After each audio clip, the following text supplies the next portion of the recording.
Hi viewers, Sunday with me. সকলোকে মোৰ YouTube চেনেললৈ স্বাগতম জনাইছো। আজি Sunday স্পেশাল দুটা একদম সিম্পল ৰেচিপি লৈ আহিছো। প্ৰথমটো হ'ল এটা গাজৰৰ কেক। তাৰ বাবে মই দুটা গাজৰ আৰু তিনিটা কণী লৈ লৈছো। প্ৰথমে গাজৰকেইটা টুকুৰা-টুকুৰাকৈ কাটি মিক্সিত মাৰি লম।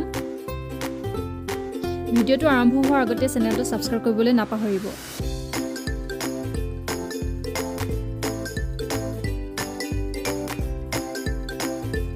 এতিয়া মই বেলেগ এটা মিক্সিত কণীকেইটা ভাঙি লৈছো।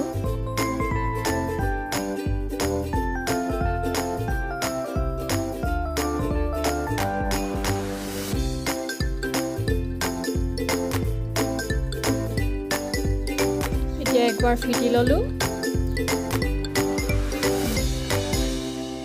তাৰ পাছতে ইয়াত এবাটি চেনি দিম সৰু বাটি এটাত। ভালদৰে আকৌ এবাৰ মিক্সিত দি লওঁ।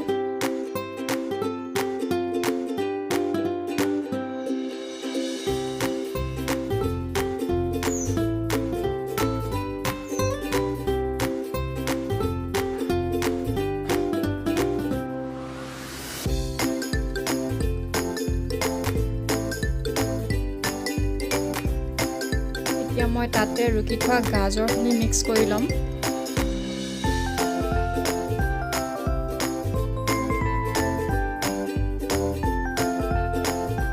আমাৰ বাচ্চাবিলাকে গাজৰ খাবলৈ বেয়া পায়, কিন্তু কেক খাই ভাল পায়। গতিকে এনেধৰণে বনাই খুৱাবচোন। গাজৰৰ কেক নিশ্চয় ভাল পাব। আৰু ভিডিঅ'টো কেনেকুৱা পালে চাই নিশ্চয় কমেণ্টত জনাব। আৰু চেনেলটো ছাবস্ক্ৰাইব কৰিবলৈ নাপাহৰিব। আপোনালোকৰ সহায় সহযোগিতাই মোক ভিডিঅ' বনাবলৈ উৎসাহিত কৰিব। আৰু এতিয়া মই ময়দা চেনিৰ জোখত লৈছোঁ ময়দা, আৰু তাতে আধা চামুচ বেকিং পাউডাৰ আৰু অকণমান বেকিং চ'ডা মিক্স কৰি লৈছোঁ। এতিয়া এই গোটেইখিনি মই মিক্সিত দিম আৰু পুনৰবাৰ ফেটি ল'ম।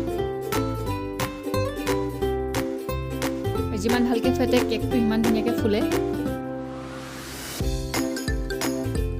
কিন্তু মিক্সিত গৰম হৈ যায়, সিজি যায়। সেইকাৰণে লাহে লাহে এবাৰ ফিটাৰ পিছত অলপ ৰখিব লাগে, আকৌ ফিটিব লাগে, আকৌ ৰখিব লাগে। সেইটো টেকনিকত যদি কৰে মিক্সাৰখিনি মানে সিজি নাযায়।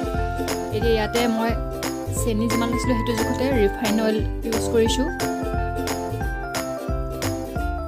চেনি, ময়দা আৰু ৰিফাইন তেলৰ পৰিমাণটো প্ৰায় সমান।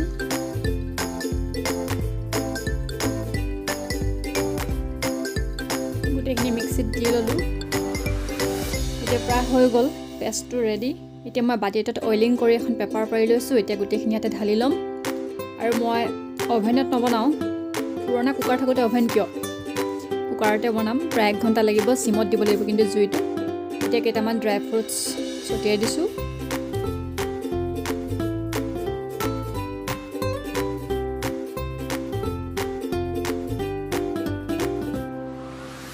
কুকাৰটো ল'লোঁ, ইয়াতে তলত প্লেট এখন দিলোঁ। কিছুমানে পানী বা বালিও দিয়ে, মই দিয়া নাই কিন্তু।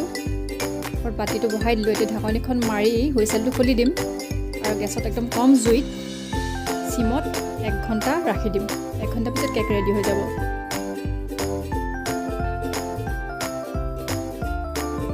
এয়া মোৰ কেৰট কেক ৰেডি। 1 ঘণ্টাত হৈ গ'ল। আহক এতিয়া দ্বিতীয়টো ৰেচিপিলৈ যাওঁ। মোৰ দ্বিতীয়টো ৰেচিপি হ'ল একাপ চাহ।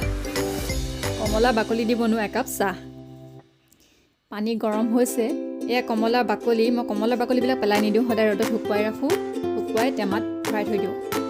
আৰু জানেনে কমলাটোৰ আটাইতকৈ হেল্ডিয়েষ্ট পাৰ্ট কোনটো? ইয়াৰ বাকলিবিলাক। ইয়াত প্ৰচুৰ পৰিমাণে C vitamin, D vitamin, magnesium, calcium আৰু কিমান কি আছে আৰু কমলাটোৰ মানে আটাইতকৈ হেল্ডিয়েষ্ট পাৰ্টটো হ'ল ইয়াৰ বাকলিবিলাক। আৰু এইটো কথা মই কোৱা কথা নহয়, চাইণ্টিষ্টসকলে কোৱা কথা।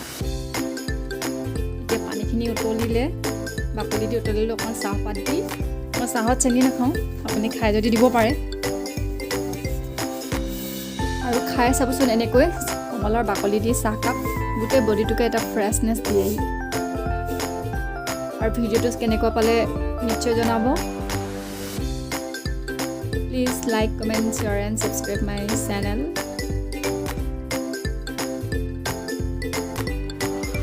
Thank you so much for watching. Keep watching and press the bell icon to get more notification. Thank you so much.